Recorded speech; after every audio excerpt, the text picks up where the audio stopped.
Bom, 1h da tarde, vamos com as notícias da metrópole de Campinas. A gente continua falando aqui também sobre educação, porque a Conveste divulgou hoje a lista dos aprovados em primeira chamada do vestibular indígena Unicamp e UFSCar 2024. A matrícula tem que ser realizada hoje, até às 5h da tarde, pelo site conveste.unicamp.br e lá o candidato tem todas as informações. Estão sendo convocados para a matrícula 101 estudantes na Unicamp e 78 na UFSCar.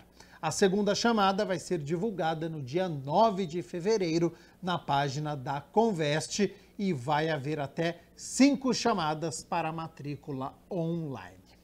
Bom, olha só, levantamento realizado pelo Instituto Penido Burnier indica que no verão a automedicação com colírios atinge 40%, podendo provocar catarata, glaucoma e doenças que causam a perda da visão. Dados do Ministério da Saúde no Brasil mostram que a automedicação é a maior causa de internação por intoxicação. No verão, a vermelhidão e o desconforto nos olhos aumentam, causados pelo sol, mar, cloro das piscinas e o uso frequente de ar-condicionado. O problema é que muitos brasileiros não vê o colírio como remédio e usa à vontade sem orientação médica. Uma dessas pessoas é o Nicolas, de 26 anos, que tem conjuntivite primavério, também conhecida como conjuntivite alérgica sazonal, que é uma inflamação da conjuntiva, a membrana que reveste o globo ocular e as pálpebras. O que eu tenho chama conjuntivite primaveril, que é uma condição alérgica minha, que só dá em mim. Não é contagioso nem nada, mas com o tempo, eu não sei se tem a ver, mas acabou surgindo nódulos dentro do meu olho, de tanto eu coçar. E a ideia é que com o tempo, desde a minha infância até a minha adolescência, passasse, mas não passou. E eu acho que tanto eu coçar o olho, ela continuou e eu não mantive o tratamento também. Antigamente, para tentar aliviar a irritação nos olhos, Nicolas utilizava colírios sem prescrição médica, comprando colírios por conta própria. Durante toda a minha infância, a gente sempre recorreu aos médicos e cada um receitava um colírio diferente, mas nenhum trazia um efeito positivo mesmo no meu olho. Sempre a gente pingava, eu continuava coçando, eu continuava com a minha crise de conjuntivite alérgica e nada melhorava. E aí, com o tempo, eu desisti, comecei a só pingar colírios que lubrificavam os olhos mesmos. E aí agora, depois de muito tempo, a gente finalmente encontrou um colírio sem conservantes, que é o ideal para o meu olho. Segundo um levantamento do Instituto Penido Burnier, no verão, a automedicação com colírios aumenta em 40%. O uso indiscriminado do medicamento pode causar algumas doenças como glaucoma e catarata, uma das principais causas da perda de visão. O brasileiro tem por hábito fazer a automedicação. Isso é muito indesejável. Nós sabemos que os índices de automedicação no nosso país são da ordem de 70%. E a automedicação costuma aumentar nessa fase do verão que estamos, porque nós ficamos muito no ar-condicionado, nós vamos a um shopping onde o ar está ressecado, então o olho fica mais seco, dá uma fotofobia, fica irritado, vermelho. O pessoal que vai à piscina, à praia, acaba tendo, com a própria transpiração, uma irritação ocular, porque o suor acaba escorrendo, o uso de bloqueadores solar, de filtro solar, muda o pH e pode adentrar o olho e causar alteração. Então, sempre nós vamos ter muito cuidado, porque os nossos olhos são responsáveis por 85% do nosso relacionamento com o meio ambiente. Então, a saúde ocular é fundamental. O presidente do Instituto Penido Burnier afirma ainda que o uso indiscriminado de colírios mascara doenças, possibilitando a evolução silenciosa de alterações nos olhos. Nós temos diversas alterações que o uso indiscriminado do colírio pode causar. Nós temos colírios que, às vezes, algum parente usou o colírio no pós-operatório de catarata. Um familiar guardou o colírio, daí um dia ele pinga, viu que o olho ficou branco, começa a usar.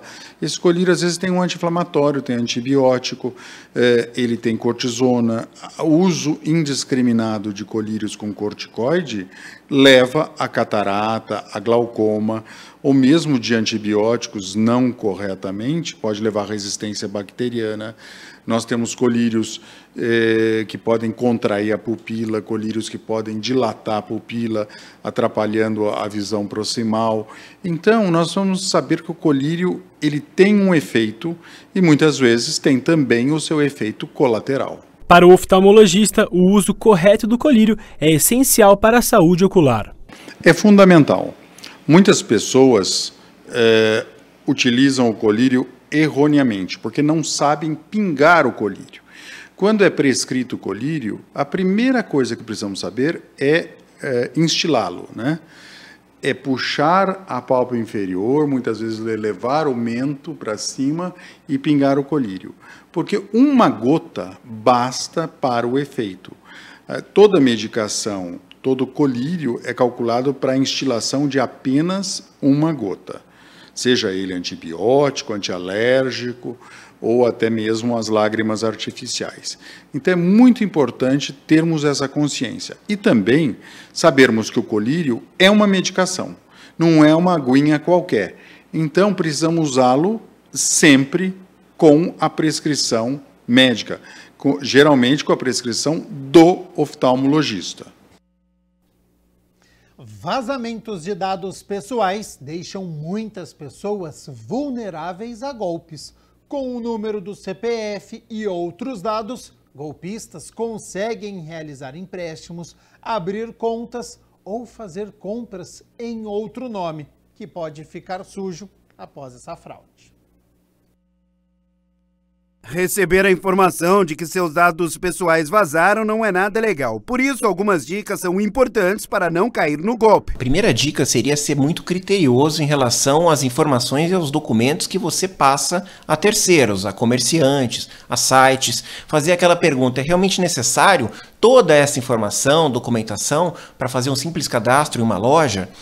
Tendo isso em mente, você já vai se precavendo de eventuais golpes. Mas existem outras dicas que podem ser bem utilizadas, como, por exemplo, utilizar cartão virtual quando cabível, não cartão de crédito, não memorizar no seu celular ou na sua carteira, não deixar o mesmo o número do cartão de crédito e a senha do cartão, evitar deixar isso de fácil acesso para bandidos, utilizar nos seus aplicativos de conversa, de bate-papo, mensagens temporárias, aquelas que são apagadas depois de 24 horas. Quando você tiver que passar algum documento, a cópia de um RG, de um CPF, para alguma finalidade, recomenda-se que você escreva naquele documento à mão ou datilografado a finalidade daquela utilização. Ainda segundo o advogado, que é especialista em direito do consumidor, é possível saber se o CPF está sendo utilizado de forma indevida. Existem sites de busca, consulta pública, que permitem a você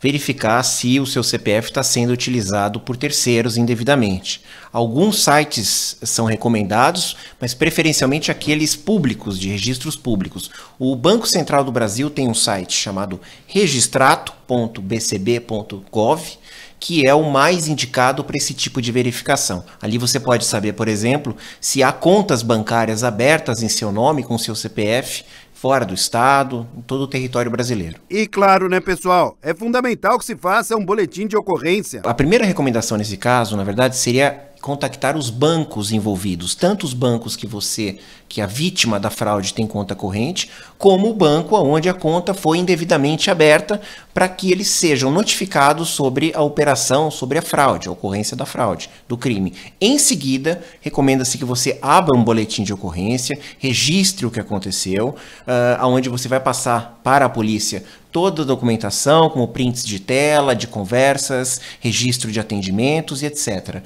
Por fim, recomenda-se que você entre em contato com lojas, estabelecimentos comerciais, que eventualmente você tenha crediário, que você tenha login, tenha senha, para informar também sobre a ocorrência do crime, do estelionato. A situação de fato é preocupante, porque segundo dados do censo de 2022, houve vazamento de um conjunto de dados com informações de cerca de 223 milhões de brasileiros. Isso significa que toda a população do país deve ter sido afetada. Olha, aí a Emily passou por uma situação muito complicada. Quando tinha apenas 17 anos, ou seja, menor de idade, soube que o CPF dela havia sido utilizado de maneira indevida para comprar um poste em outra cidade. Deu uma dor de cabeça impressionante, mas ela resolveu o problema. Eu fui começar um novo trabalho e nessa a gente detectou que estava o meu CPF inativo. E com 17 anos, falei, como, né? Eu nunca tinha utilizado antes o meu CPF. E foi aí que a gente foi no Serasa e descobriu que o meu CPF estava com o meu nome sujo já, de um tempo que haviam utilizado. E a gente foi procurar, né, quem que tinha utilizado o meu CPF. E aí descobrimos que foi um poste que compraram no meu nome. Foi um valor de 14 mil, mais ou menos, o poste. E numa outra cidade, eu aqui em Campinas e lá em São Vicente utilizaram o meu CPF. Aí começou a dor de cabeça. A gente teve que fazer boletim de ocorrência. Tivemos que sair de uma cidade para outra para também tentar resolver. E nessa complicação toda, eu atrasei documentos para o trabalho, me atrasei para começar a trabalhar. E foi mais ou menos 6 meses para eles poderem tirar o meu nome de uma restrição, me indenizar por aquilo, não financeiramente, mas fazer todo o processo de tirar o meu nome do Serasa, limpar meu nome e voltar a funcionar normal. Foi 6 meses. Nunca mais aconteceu? Nunca mais aconteceu, porque hoje eu tomo devidos cuidados. Não é qualquer site que eu entro, não coloco meu CPF em qualquer lugar, mas ali foi um acaso que aconteceu comigo de uma maneira ruim. E olha só, o Banco de Ração e Utensílios para Animais tem por objetivo captar as doações para cães e gatos e promover a distribuição. Saiba o passo a passo de como fazer essa doação e quem pode se inscrever no programa da Prefeitura.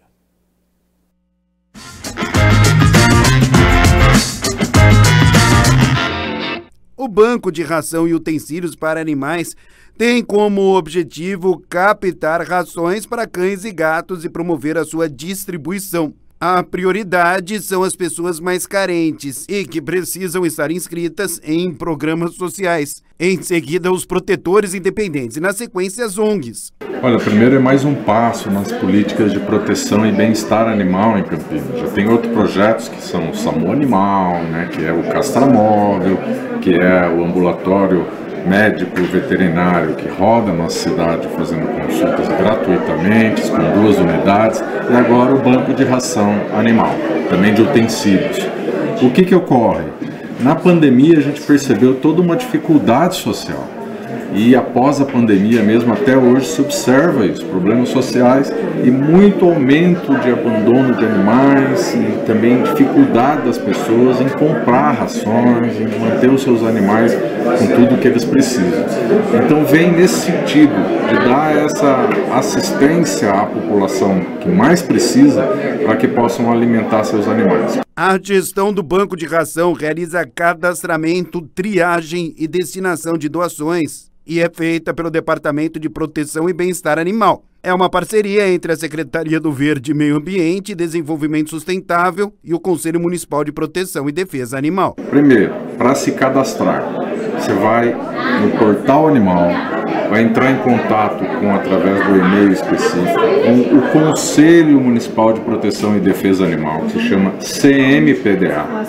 Um e-mail pedindo o cadastramento para o Conselho vai receber um link de cadastro. É simples, preenche o cadastro e fica aguardando a entrega, a seleção no Conselho, né, a validação do cadastro, e depois confirmando que realmente é uma família que está no cadastro social da cidade ou é um protetor independente realmente conhecido, com um trabalho conhecido, essas pessoas vão receber na sua casa. Aí basta levar o bichinho a uma das clínicas veterinárias móveis para que passe por consulta, seja vacinado e microchipado gratuitamente. O animal precisa ser microchipado. No caso das pessoas mais vulneráveis, isso não acontece, os animais não estão microchipados.